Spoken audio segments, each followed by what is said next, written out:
Hey guys, welcome to my channel. It's Decemberglo here. I want to take the time out to say Happy New Year's to everybody. It's 2025.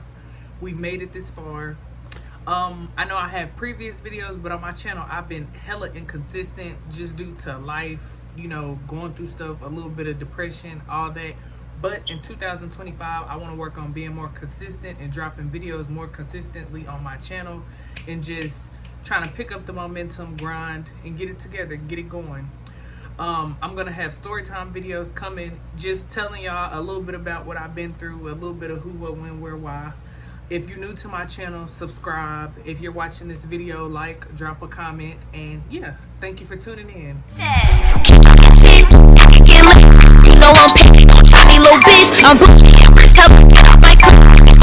So today I am going to be telling you guys a story time about how I almost got fucking kidnapped in Dallas with one of my homegirls.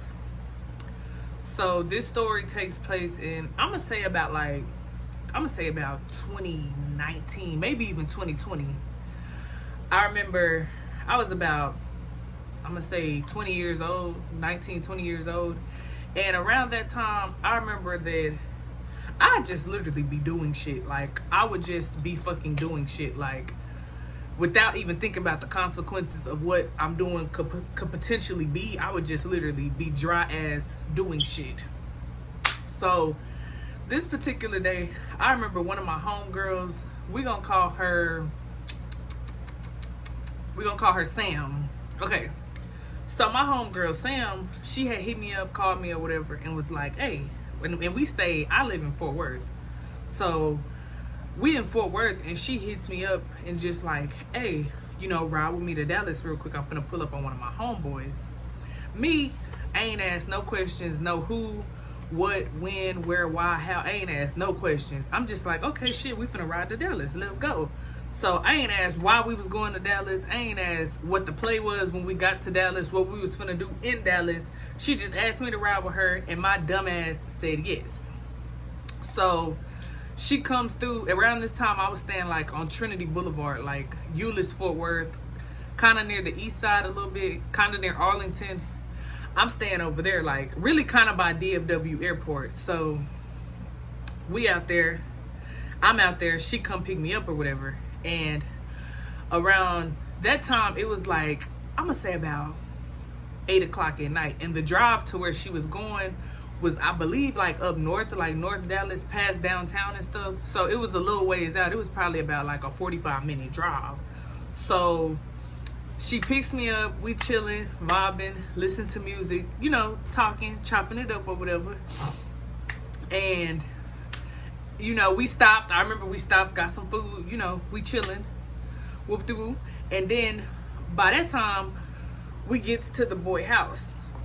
When we get to the boy house, Sam is finna call him. But before Sam can even call him, I remember somebody walks up to the car. When they walks up to the car, they have one of them big ass, heavy ass police industrial flashlights. And it didn't say police on their clothes or nothing, but when the car window, they like step out the car or whatever. And you know, we gets out the car, and I'm thinking like, bro, was you speeding? Because this person didn't even get out of a vehicle. They kind of just walked up out the cut, like it's dark as hell outside, and they just kind of come up out of nowhere. And then when they come up out of nowhere, they tap the window, and they basically like, and then another thing, I'm thinking like, oh, maybe this is the security to the apartment complex. But then I'm thinking maybe they have a vehicle, some type of uniform to identify who they are, but they ain't have nothing. He had on like just a little black, one of those solid black pullovers with no hood on it. He had on one of them, and then he had on like a vest. But around this time, this was the era where people was wearing them like poo shiesty ass bulletproof vests and stuff. So he had on a bulletproof vest, but it didn't look like heavy duty. It didn't look like, oh, this is a police officer. It just wasn't giving that. Like, I'm looking at what he got on, and it just wasn't giving police. So he tapped the window with the flashlight and just like, I need y'all to step out the vehicle. Us, like a dumbass, gets out the car. So he basically like, can I see your ID? Like, do you have some identification on you? So I'm just standing there, and mind you, I'm thinking like, okay, if this is a police officer, why would he tell us to get out the car without like running our IDs? Like, you know, I'm thinking like, I don't deal with the police and stuff, but I'm thinking it would be more like, it's two of us and one of you. It would be more protocol or something put in place. Like you would have a walkie-talkie, a radio, something, a partner or something. But he just walks up on us. And then mind you, this was around COVID time. So he also had on a face mask. And all you could see was about like here, just his face. And then he had on a beanie. So it's just like this all you seen of him. So I'm kind of sketched out. I'm like, what, like, first off, what do we do? Like, why do you need our IDs? What do we do? You know, who are you? Because he didn't say, oh, this is Dallas Police Department. He didn't identify himself. He just said, can y'all step out the car? Can I see our IDs? So she pulls her ID out her purse and give it to him. And he placed it on the hood of her car. And then he asked me for my ID. I pull out my ID and he put it on the hood of the car. Then he was like, do you have your social security cards? And then at that point, I'm like, social security card. And she had her social. I didn't have my social. Like, around that time, I believe my mom always kept my social, and I just had my ID, and it was just one of the IDs that was facing, the Texas ID that was facing up and down. It wasn't my adult ID. So my mom always kept my ID. If I had a job interview or something, she'd always give me the social, but tell me to bring it back home to her whenever I'm done using it or whatever. So I still got the social, the same social from whenever I was a baby, and I haven't had to replace it or nothing because my mom always kept my social until I got older. So he takes her social, puts it on the hood of the car. And this man like, oh, I'm gonna have to call my partner, like I'm gonna have to call somebody in. And he just was like, why y'all over here?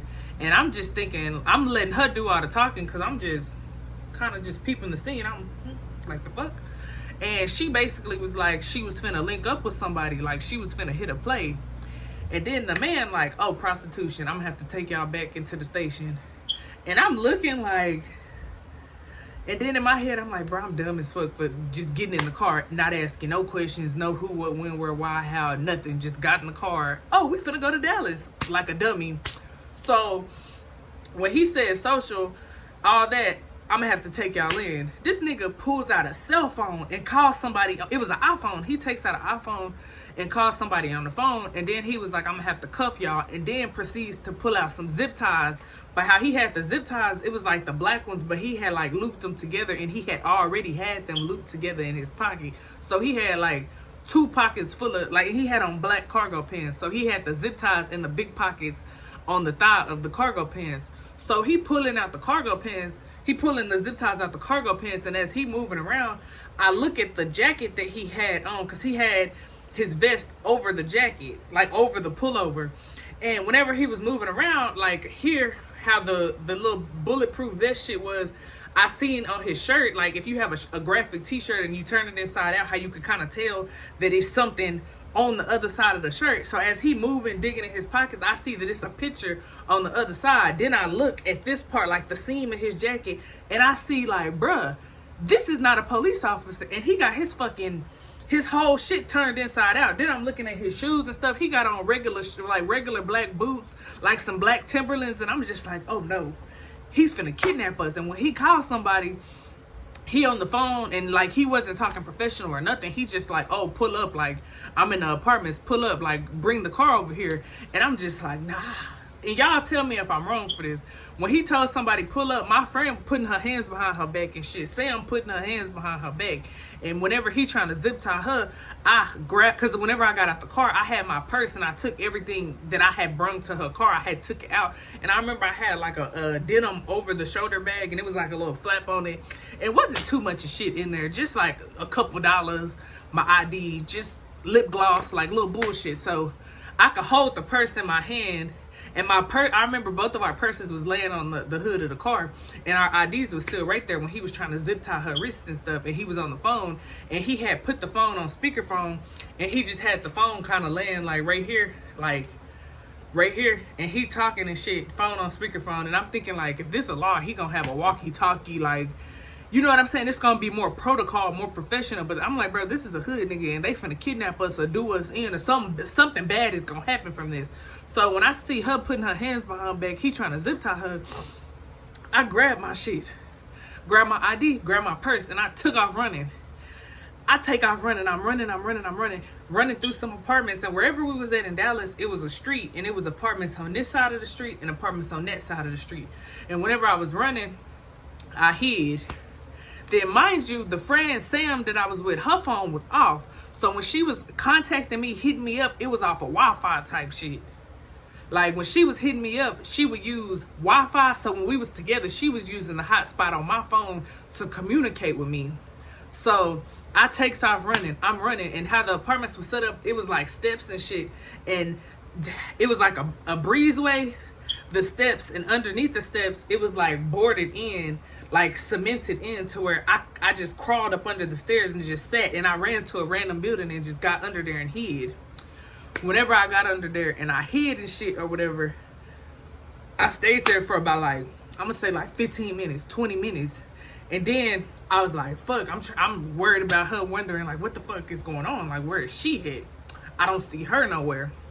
So from that point, I basically was like, okay, I'm gonna get out, peep the scene. If I see more police, if I see actual police cars, I'm just trying to see what's going on, because I fucking ran. So I gets out, I'm walking through the apartments looking for her car. Her car was gone from where we initially parked at. So I'm thinking like, fuck, she left me. So if I have to call my mama, around this time, it's probably like 11 o'clock at night, close to 12 o'clock at night. Like, a lot of time has passed by. Because like I said, we went to go eat. You know what I'm saying? We chopping it up, bullshitting. Just, you know, having a little girl time or whatever. Because this friend, I would chill with her. Sam, I would chill with her, chop it up. You know, we'd just be bullshitting type shit. So I'm basically like, fuck, she left me in Dallas. And if I have to call my mama and my mama have to come out here and get me, it's going to be a motherfucking problem type shit. So from that point, I walked to the entrance of the apartments where we was initially parked at, and her car was gone. So I go by the sign of the apartments, like the front of the apartments, because I'm like, damn, if I have to call my mama, I don't even know where the fuck I'm at. I don't even know the name of the street that I'm on. I don't know where I'm at. And my mama got an Android and I got an iPhone. So it's not like I can send her my location or nothing. So I'm just getting my bearings together, thinking about what I'm going to tell my mama as to why I'm out here, how I got out here, why I didn't drive my own car out there. Like, what the fuck? Like, are you dumb? And I knew my mama was going to get on my ass. And then my mama be having to go to work. She be having to do her own thing. So at nighttime, it just comes to a point to where, don't call me for no dumb shit. Don't call me for no bullshit. And then I ain't want to tell her what the fuck happened. Like, I just didn't want to tell her none of that. So this kind of my first time ever telling this story. So, you know, I'm by the entrance of the apartment. So I was like, okay, I'm going to get on the sidewalk and I'm going to walk down the street. Because whenever I walk back over there, I ain't see no laws. I ain't see no police cars. I ain't see nobody, which let me know that, bro, that was a fake police officer, fake. Like, he was perpetrating a fake police officer. And when he called somebody, it was going to be a regular person just to come and pick us up, just to come get in the car. But we zip tied. So if I let you zip tie me, what can I do after that point? How can I protect myself? I'm in zip ties, and it's hard to break out of some damn zip ties, you know? So whenever I'm walking down the street, I get a phone call, and she's calling me, like, from Facebook Messenger. She calling me or whatever, and she like, bro, where the fuck you at? Why did you leave me? You just took off running and left me. You didn't give a fuck about me. And at that point, I'm just like, bro, come get me. I'm gonna meet you in the same spot we was just at, like at the entrance of the apartments, you know, by the leasing office, the sign where it be the name of the apartments. I'm gonna just meet you there, and then let's chop it up about what's going on, you know, but come get me type shit. So she comes and gets me or whatever, and she just feeling like, oh, you don't care about me, you don't give a fuck about me. But I felt like, you didn't give a fuck about you if you was gonna let a random ass person zip tie you. I've never seen the police zip tie nobody. So whenever I ran, it's just something in my spirit told me, like, no, bro, your ass is gonna die if you let him, whoever he calling, if you get in that car with them people, if you let him zip tie you, once he zip tie you, it's over with. He wants your ID, your social, and he calling somebody to come get y'all. Put a car around in the apartments. I'm over here by the such and such. And at that point, boom, I ran, I'm gone. So when we in the car talking about it, she just like, oh, I was texting somebody that I met off Mega. I was finna hit a play for some money. Like, you know, I was finna get some money from a nigga. But mind you, me thinking about the situation, the aftermath, I'm thinking that the person she was supposed to meet was the nigga she was texting. They tried to zip tie us, but it was a scam because she didn't, I didn't ask no questions. So I kind of put myself in the position, but at the same time, she wanted me to come with her because she did not know this man and she was just linking with a random person. So it wasn't no bad blood. Now that we older and shit, we can talk about the situation and laugh. But at the same time, that was some crazy ass shit. Like, bro, it was giving like Craigslist Killer, Dallas, Texas edition. Like, that shit spooked the fuck out of me. Like, I'm barefoot. By the time I took off running and everything, I remember I had on sandals. And it was like some popular little sandals that people used to get from the hair store, Jenny's, back in the day. I'm talking shoes gone. I'm barefoot. Like, I didn't even go back to find my shoes. I'm talking barefoot. I was gone. Mud, dirt on the bottom of my feet. I'm talking gone. Like, I ain't asked no questions, nothing. I just took off running, gone. And evidently, whenever I took off running, I guess he was like, fuck, bro. If something happened, I'm gonna get caught. So whenever I took off running, she was telling me that he just told her to like get the fuck on, like go, since I took off running. So I don't know if he was finna have somebody pull up and meet him over there or what, but she told me that whenever I took off running, he got mad and was just like, bitch, get the fuck on, like go, get the fuck on. So I feel like that they had a alternative plan. I know that they had a plan, and it wasn't a good plan. Like, it was gonna be some bullshit that happened. So from this situation, I learned that if anybody asks me to ride with them, to come with them, anything, if it's bullshit, not going. If it's some shit where I could potentially go to jail, anything, not going. If you want me to come anywhere, I'm going to ask you everything, from every detail, from the Rudy to the Tootie. I'm going to ask everything. Who, what, when, where, why, how, what time we going to be back. Why are you going over there to see this person to where I need to ride with you? Like, I'm asking all of the questions. Like, that shit spooked me. But that is the story about how I almost got kidnapped. Me and my homegirl almost got kidnapped in Dallas, Texas. So if you watch this video to the end, give me a thumbs up, drop a comment, and tell me if I was wrong for taking off running. Am I wrong for taking off running? Because I don't think I was wrong. I think that was the smartest thing.